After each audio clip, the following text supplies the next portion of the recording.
collaboration of its tripartite partners. The Divine Mercy Foundation, led by Ma'am Paquita Adaza, the Archdiocese of Cagayan de Oro under the guidance of our Vice Rector, Reverend Father Booth Sayas, and the Marian Fathers of the Immaculate Conception Congregation, headed by our Shrine Rector, Reverend Father Valerian Bosnia.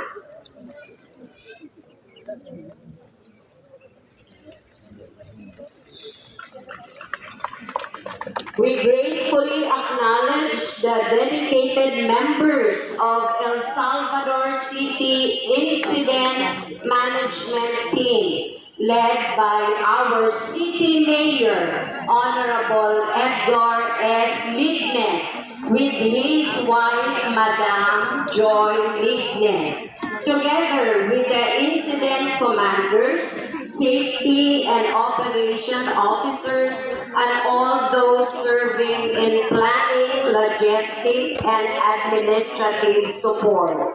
We also extend our sincere appreciation to our heads of offices, whose leadership and expertise greatly contribute to the success of this undertaking. Our heartfelt thanks as well to our barangay officials from Olaliman, Bolo-Bolo, Himaya, Taytay, and Poblacion for their active participation and support.